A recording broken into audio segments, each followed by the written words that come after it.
Within the lifestyle sector, we have a strong health and well-being portfolio already. Like I said, our Sonicare toothbrush range offer consumers and dental professionals the most effective personal oral care technology possible. And we know that there is a scientific link between health of your teeth and health of your body. Our juicers, to give another example, deliver all the nutritional benefits of fruit and vegetables in an attractive and stylish product that sits somewhere between health and well-being. On the core well-being side, if we look at our Aurea and Ambilight flat TVs, they create a uniquely relaxing, engaging, immersive viewing experience. Wake Up Light, another product that we're launching at IFA, ensures a natural end to a good night's sleep. These categories contribute to a formidable consumer health and well-being platform from which the lifestyle sector will grow. Now, for a second I want to focus on the business. And it is no secret that some of our businesses are operating in tough markets and in an increasingly challenging global economy. However, our portfolio choices have been made from positions of strength. Our portfolio choices are focused on creating a long-term leadership sustainable position. Let me give you an example of this approach by talking about our presence in North America. In what is arguably the world's largest established consumer market, we have chosen deliberately to concentrate our presence around just a few categories: home and portable entertainment, accessories, oral health care, the mother and child care business. And in doing so, we are challenging the notion that a strong brand has to be present in every market with everything it has in its portfolio. Making a difference, we think, means daring to be different and making business choices that are effective and sustainable. And it means not getting caught in the trap of thinking the biggest is necessarily always best. And this is why, for instance, we chose not to drive our domestic appliances business in North America, despite the fact that it's a leading business in all other markets outside North America. And we have recently applied the same thinking to our television business in North America.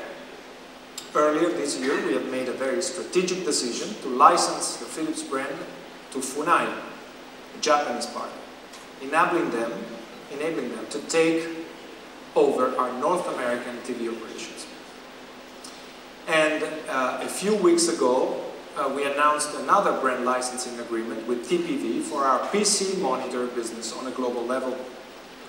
These two deals, Funai and TPV, will let us concentrate on our core consumer television business in markets where we can make a difference. They will free us to build on our clear strength in television here in Europe, while leveraging our incredible equity, brand equity, in markets like Russia, China, India, and Brazil. So we will capture opportunities for expansion by making choices. Choices that at times are difficult to make and execute, but are made to create a profitable, sustainable future. Bold choices, even brave portfolio choices, are part of our strategy to enable this sector to fulfill all of its potential, like I said, and the Vision 2010 ambitions of the company. But let me be, therefore, very clear. Our strategy is not based on retracting from the television business. If anything, Philips is determined to continue as a major player in television. We will strengthen our leadership with an exciting roadmap that applies our insight-driven product development, our incredible heritage, and our proven excellence in integrated technology. And what you see these days at IFA, I think, is just a proof of what I'm saying. So the Essence TV, you've just seen a along with our second generation Aurea Flat TV, are being launched here at IFA. And they are key elements of our TV proposition for 2008 and 2009, and reinforce our commitment to continue to advance the viewing experience. We have this and other propositions that will be unveiled in the coming months to show and prove that we want to continue to challenge expectations about the television business. We will still drive excellence in rational benefits, like picture quality, but at the same time, we will also drive differentiating design, daring to be different by offering exciting new dimension in television viewing. We've seen this happening in other established businesses, like, I can mention only one, the shaving business. We've been there for 70 years, we've sold over 500 million shavers, and still we continue to grow and innovate and drive the development of that category. But let's go back to TV for a second. We launched the first flat TV in 1996, 12 years ago. And since then, we, together with our competitors, we've continuously innovated to maintain leadership and excellence. And it's important to reflect on what the launch of the flat TV meant for consumers. At the time when we launched flat TVs, we gave consumers what they wanted. Something new, exciting, and different. And the first flat TV was clearly different.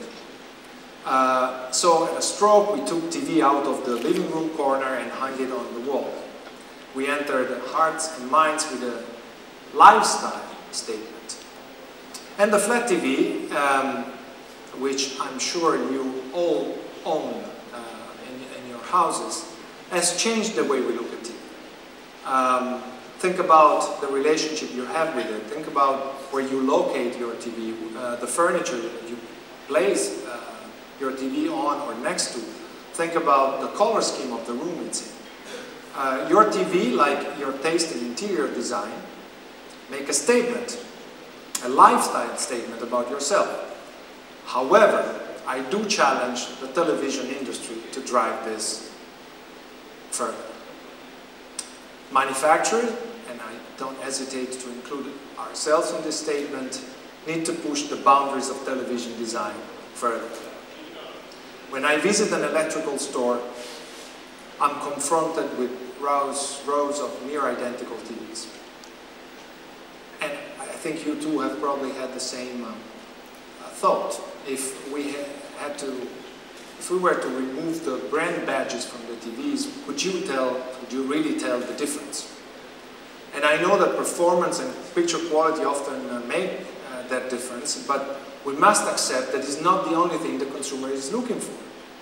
So imagine if today's car dealership resembled those of the 50s. Rows of identical cars with little to distinguish from each other. Like cars, televisions, particularly the large screen sets, are for many consumers capital purchases. People do not buy them very often, and when they do, they want something which represents them, their needs and their lifestyle.